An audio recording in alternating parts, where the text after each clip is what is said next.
بسم الله الرحمن الرحيم. الحمد لله رب العالمين، والصلاة والسلام على رسول الله الأمين وعلى آله وصحابته أجمعين. برایانی عزیز و خۆشەویستم لە پرۆگرامی زاد بابەتی فرموودە قۆناغی یەکەم طبعا بابەتی فرموودە گەیشتونەتە حەدیثی ژمارە 17 لە لاپەڕەی 79. فرمو کاک ئازاریان.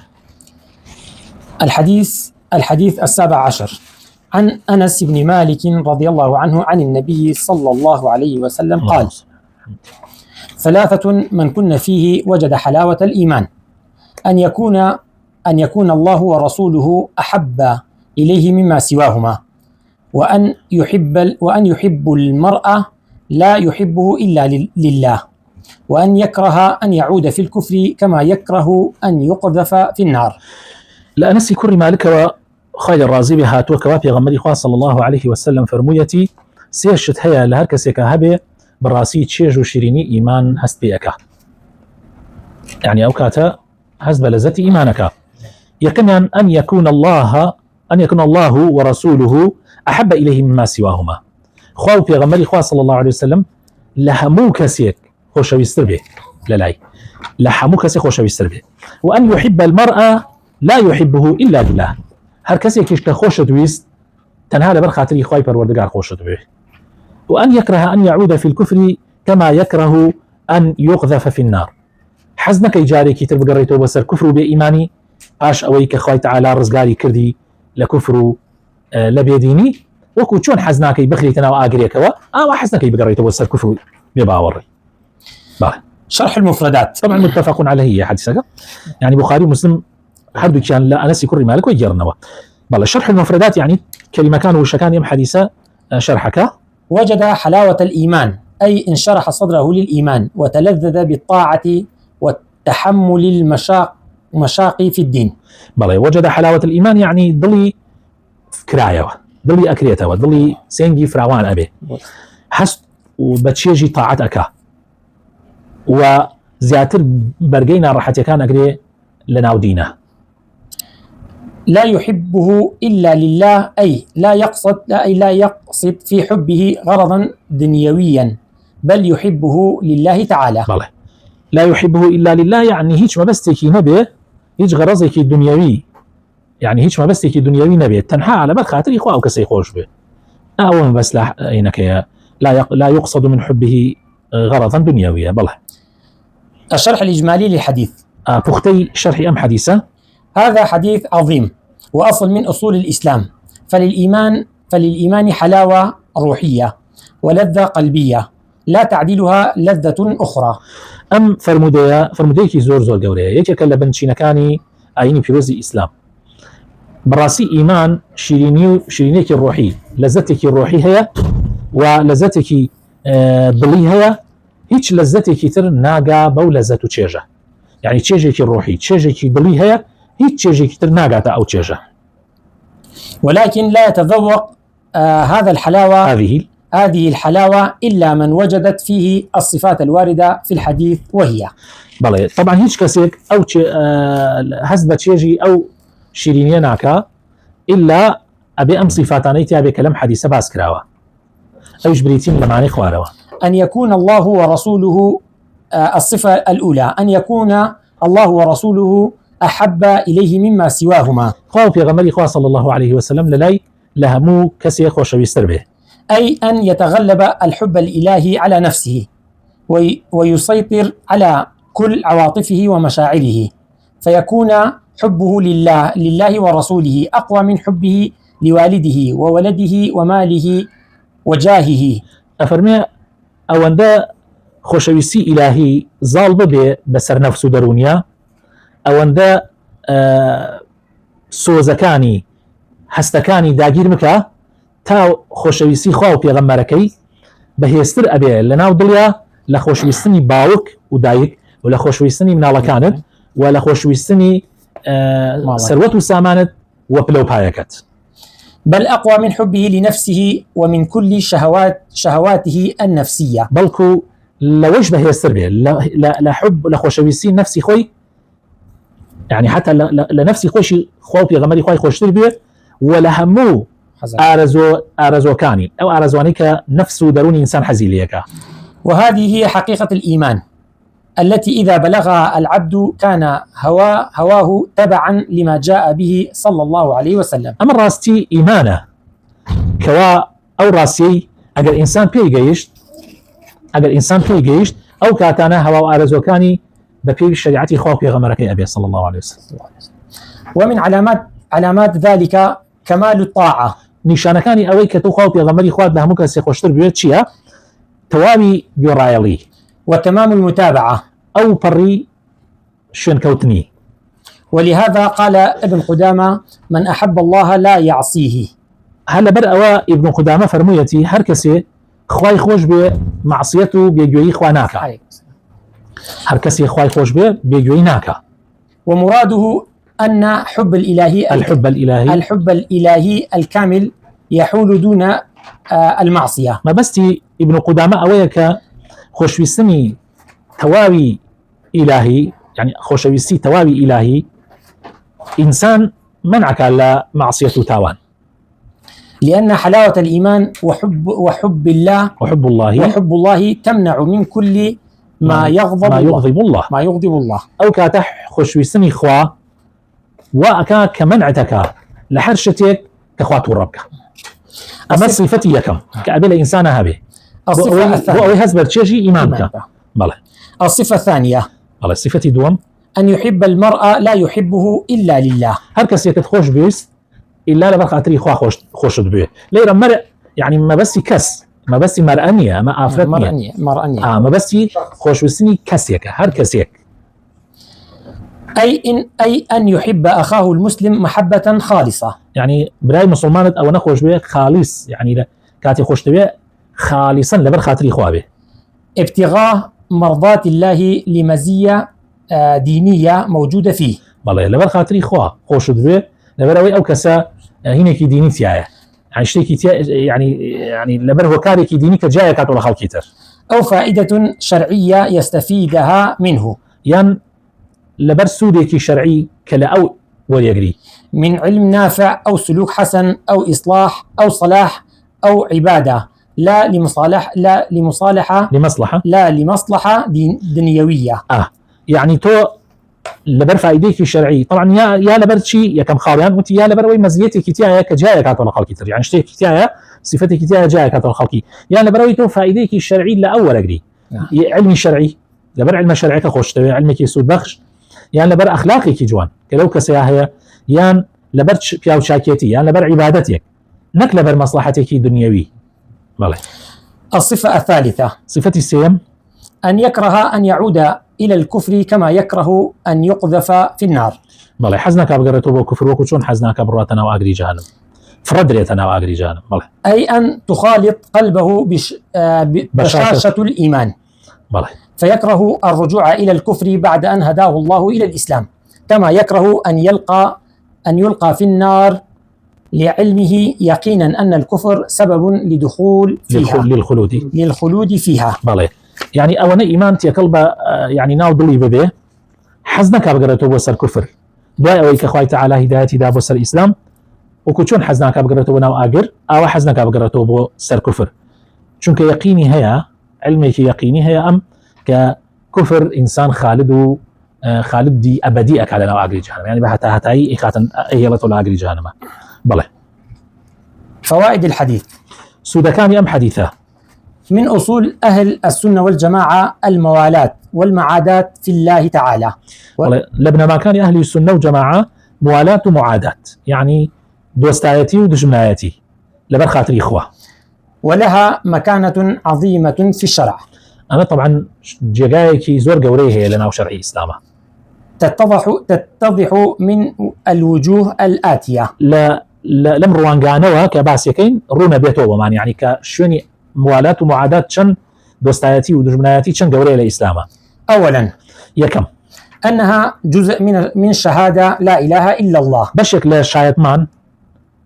شايتمان كلا إله إلا الله يا خوي بوخوي موالاة ومعاداته، فإن معناها البراءة من كل ما يعبد من دون الله، كما قال الله تعالى: أن اعبدوا الله واجتنبوا الطاغوت. يعني تماشاك معناه كيتشي أويك لا إله إلا الله يعني من بريء من لغير خوا كخلقي فرسته هر فرستراويك كخلقي فرسته جل أخوا من لي بريء الله تعالى فرمي أن يعبد الله وشي واجتنبوا الطاغوت يعني عبادتي خواب كان ودور بقرن لشي لوي غير خوا فرسته يعني طاغوت أويك لغير خوا فرسته. ثانيا أنها أوثق عرى الإيمان بله يعني تنترين بتكاني إيمان تنترين بتي إيمان كبتي رزقار كردن إنسانة شيء بريتيلا شيء بريتيلا ولا أبرع. قال النبي صلى الله عليه وسلم في غمر إخوة فرمي صلى الله عليه وسلم أوثق عرى الإيمان الموالاة في الله الموالاة في الله والمعاداة في الله والحب في الله والبغض في الله. في غمر إخوة فرمي صلى الله عليه وسلم تنترين بتكاني إيمان أويك دوستاياتي لبر خاطري إخوة دجمناياتي لبر خاطري إخوة وخوشويستن لبر خاطري إخوة وبغض الرقش لبر خاطري إخوة. ثالثا سيم أنها سبب لتذوق القلب حلاوة الإيمان ولذة اليقين. يعني ولا أبراء سبب يكبو أويك إنسان تشيجي يعني إيمان بتشيجي لذتي إيمان بتشيجي ولذتي يقين دنياي بتشيجي وكل حديثيك إيسك لسي باسيك يعني هيك لو شتانيك أبيت هوي أويك ولذتي إيمان بديني أمه ولا أتبع بخوا بو بيغمدان بو بيغمدي خومان بو بياو تشاكان بو إيمان دارا نكوي سباسيك ودجمناتي تشبه بو دجمناني إخوة. رابعا أنه بتحقيق هذه العقيدة يستكمل الإيمان يعني إيمان تواوى بيبقى عقيدة يعني ولا أبرا إيمان تواوى كبراستي. فقد قال رسول الله صلى الله عليه وسلم من أحب لله وأبغض لله وأعطى لله ومنع لله فقد استكمل الإيمان. هل كسي لبر خاطري إخوة خوشوستيني لبر خاطري إخوة بو دجايتك هل لبر خاطري إخوة بو بخشيني لبر خاطري إخوة بو منعيشي لبر خاطري إخوة بو أو إيماني كامل كردو براستي. الموالاة في الله لها حقوق يجب أن تؤدى منها.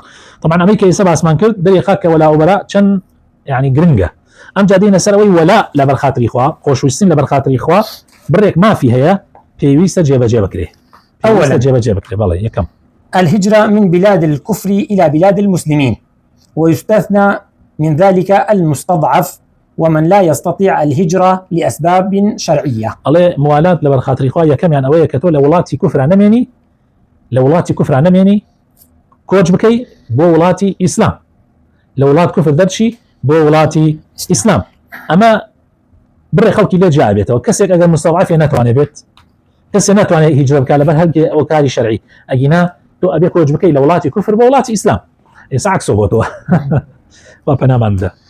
ثانيا نصرة المسلمين ومعاونتهم بالنفس والمال واللسان ومشاركتهم في أفراحهم وأحزانهم. مسلمان سر بخي يعني موالاة دواد ليك كمسلمان سر بخي وهاوكاريان بكي تشتيان بقري بنفسي خوت بمالت بزمانت وهاو بشيان بي لخوش يكانا ولا يعني يوكب هاو بش وهاو خنبي لخوشينا خوشيه.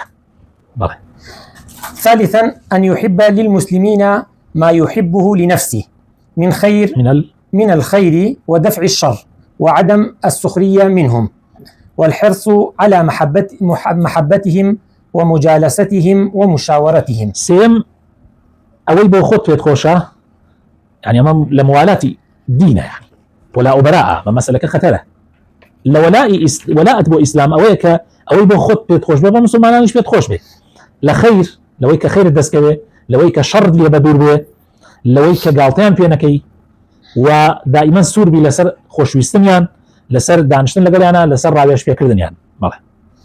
رابعا أداء حقوقهم من عيادة المريض واتباع الجنائز والرفق بهم والدعاء والاستغفار لهم والسلام عليهم وعدم غشهم في المعاملة ولا أكل أموالهم بالباطل. لا طبعا أبي أدائي ما فكان ينبكي كتو أجر ولا ما دام ولا أتيبو إسلام ومسلمان أبي أدائي حقوق كان يبكي يعني حق ما فكان ينجيب جيبكي وكوبون منا أجر نخوش كفتن سردان ينبكي شوني جنازة ينبكي بي نرمونيان ببرامبريان دعاء خير ينبكي دعوة لبردون ينبكي لا إخوة سلامیان لێ بکەی غەشیان لێ نەکەی لە معاملە و هەڵسوکەوتە و ماڵەکانیشیان نەخۆی بە باطل يعني بەڕێگای ناشەرعی. يقسم أهل السنة والجماعة الناس في الموالاة والمعاداة إلى ثلاثة أقسام. بلى أهل السنة والجماعة خلقي لموالاة ومعاداة أكن السيباشو. أولا يكميان من يستحق الولاء المطلق، وما خلقا ولاء مطلق مستحق ولاء يعني شاين تو ولائك تواود بعنها به، وهم المؤمنون الذين آمنوا بالله ورسوله صلى الله عليه وسلم وقاموا بشعائر الدين مخلصين لله تعالى. أمانكين إيمان داران أوانك إيماني تواما بخوا وبيغمري خواها صلى الله عليه وسلم ودروش مكاني آيني إسلام بجواني جيبجي أكن. خواه تعالى فرمي قال الله تعالى إنما وليكم الله ورسوله والذين آمنوا الذين يقيمون الصلاة ويؤتون الزكاة وهم راكعون ومن يتولى الله ورسوله والذين آمنوا فإن حزب الله هم الغالبون. أفرمي بيقومان إنما أداة حصرة يعني بيقومان ولي يوكيه خواو بيغمركيتي وإيمان دارانا أوانا كان يوجكان بجواني أكن زكاة مالكان أدن وهم راكعون يعني ملكتشي فرمانكاني خواي پروردگانن وهر كسيك موالات وبجديري خواو بيغمركي بكا وبجديري إيمان دارانيش بكا بالراسي حزبي خوا دائما ظالن أي بنوا أجر موالات هبه دائما أهل إيمان أيباته أجر موالات نمينه وكو يسمان بيديك وسر معنا هاتوا وابنا من ده. ثانيا دوهم لجوركاني لو بشاني يعني كبوت مال أهل السنة وجماعة موالات وهنا كان السيبش يعني خلقي شنو مستحقي موالات سيبش. من يستحق الولاء من جهة والبراء من جهة أخرى. كومر خلقا لا يكوا ولاء تيبويان لا يكثير شوا تبرعان ليك مثل المسلم العاصي الذي يهمل بعض الواجبات ويفعل بعض المحرمات التي لا تصل إلى الكفر. أما وكو نموني وكو شي وكو أو مسلماني كياخية معصيتك سرفيتشيك سركشة أويك هندي لواجبات إهمالك وهنديك لمحرماتش أنجام دابلان ناقا تحدي كفر، فيجب مناصحة هؤلاء أبي نصيحتها مشغاريان بكي والإنكار عليهم وأبي إنكار شان بكي ولا يجوز السكوت على معاصيهم نابي بيدن بي لسر جناح كان ينكا بل ينكر عليهم بل ينكر عليهم ويؤمرون بالمعروف وينهون عن المنكر. يعني بلكو أمريان في أكريت بتشاكا ونهيشان لي أكريت الأخرابة وتقام عليهم الحدود والتعزيرات. حد كان إسلام أما برش مانع حدودي لسه بريكش تعزيرات حدود عندك حدود لك أخوي تعالى دياريك لو حد زاني حد شاربي خمر حد حرابة عندي حدود معناها الشريعة عندي حد قتل قصاص أما أنا عندي حدود شريعة الإسلام دياري كردوا عندي حدود إيش معناها عندي إيش معناها عقوبة لسرة بس حدي لسرني كفيه تعزيرات ومن السجن كدن دون منا ليدان لتشل جلدة كمتر أو تعزيراته حتى يكفوا عن معاصيهم ويتوبوا من سيئاتهم. يعني أمانة أطمن لهند لا ولا ينبغي لهند لا يشو تبرعن ليكين لمعصيتك كان بو حتى وكو كاتوازدين لمعصيتك كان وتوبا كان لجناح كان. أما جوري دوم يعني جوري كم ولاء مطلق جوري دوم حند جار ولاء مكين دجايش تبرعن ليكين لمعصيتك كان. ثالثا أم دوانا تعيسى بو مسلمان بو أم دوانا بو مسلمان كي زور مضبوط أو ولاء مطلق بويه مسلمانك كجناحك أو شاكا كجناحك أو البوت شاكا كان تو ولاء تيوك مسلمانك موحدك والتبرر خرافة كانك. سيم أم جورت شونا. ثالثا من يستحق البراء المطلق. أما أنا أبي تبرعن لك بمطلقي يعني بمطلقي توليان بريء بي وهو المشرك والكافر. أما مشرك وكافر قلتها سواء كان يهوديا أو نصرانيا أو مجوسيا أو ملحدا أو وثنيا. أو أنا هر هموي جولك وقاورو أقل برستو بيدينو مشركو أما أنا هموي قلتها وهذا الحكم ينطبق أيضا على من فعل المكفرات من المسلمين. و ئەو مسلمانانشی کە کار و گفتاری کفریانەیە کە کافرە بن پێی، كدعاء غير الله أو استغاثة بغيره داواکردن لە غەیری خوا، هاوارکردن بە غەیری خوا، أو توكل على غيره أو سب الله ورسوله أو دينه. جوێندان بەخوا نەعوذ بالله یان بە پێغەمبەرەکە یان بە دینی ئیسلام. فعلى المسلمين أن يجاهدوهم بەڵێ يجاهدوهم ويضيقوا عليهم. ئەبێ مسلمانان مجاهدەیان بکەن، یعنی کۆششیان بەرامبەر بکەن و ڕێگان لێ تەنگ بکەن. ولا يتركوهم يعيثون في الأرض فسادا. نابێ مەجالیان بدەی بە کەیفی خوان لەسەر زەویە فەساد و خراپەکاری بڵاو بکەنەوە. قال الله تعالى: الله تعالى فەرمێ: يا أيها النبي جاهد الكفار والمنافقين واغلظ عليهم ومأواهم جهنم وبئس المصير. أي پێغەمبەری خوا کۆشش دژ بە کافر و منافق و دووڕوەکان بکە و تون بە بەرامبەریان و ئەوانە جێگان جەهەنەمە و جەهەنەمیش خراپترین جێگایە. المعاداة في الله تقتضي أمورا منها. دژایەتیکردن لەبەر خاتری خوا بڕێشت لە تۆ داواکە، ئەنێ بێ شتانە بکەی. أولا بغض الكفر وأهله وإضمار العداوة لهم. بەڵێ ئەبێ قینت لە کوفر بێ و لەوانشی کە کافرن و لە ناو دڵیشەوە بێ ئینسان خۆشیانی نەبێ. ثانيا عدم اتخاذ الكافر أولياء وعدم موادتهم ومفارقتهم مفارقة تامة حتى لو كانوا من ذوي القربى.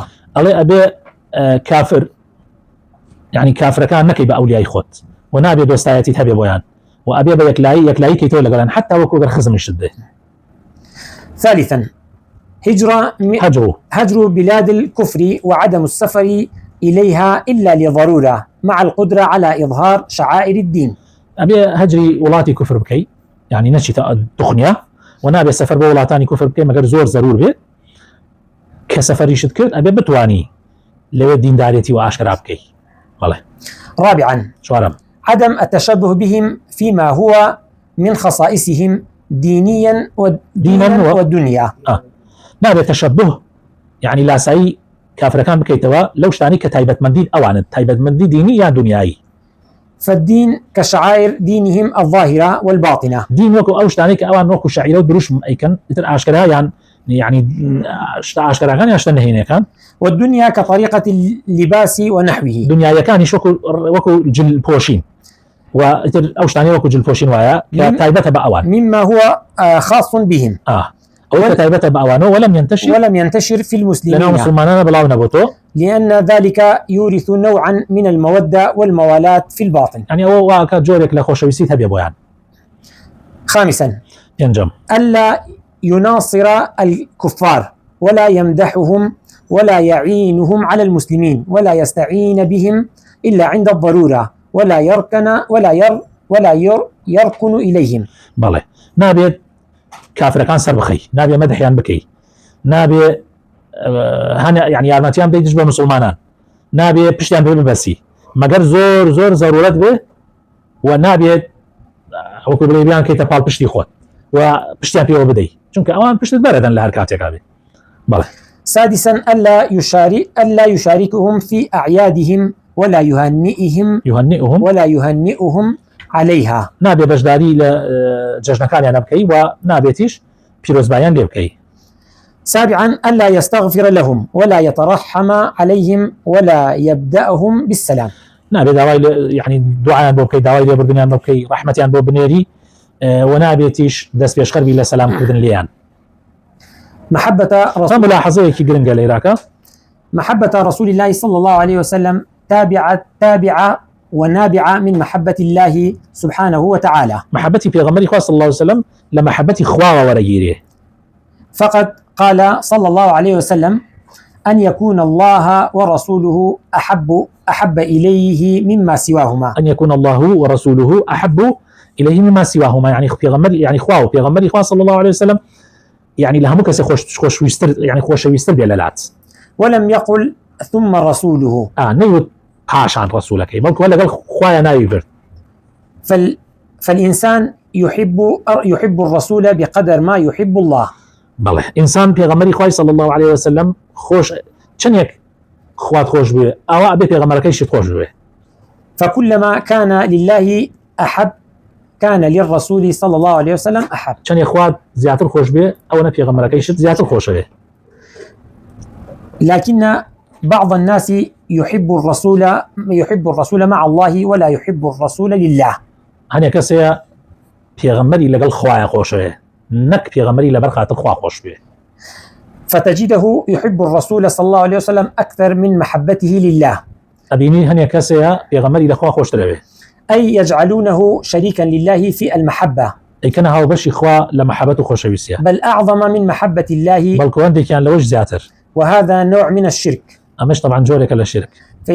فإذا ذكر الرسول فإذا ذكر الرسول صلى الله عليه وسلم أقشعر جلده من المحبة والتعظيم. أقل باس في غمر بكري تزديتك يعني.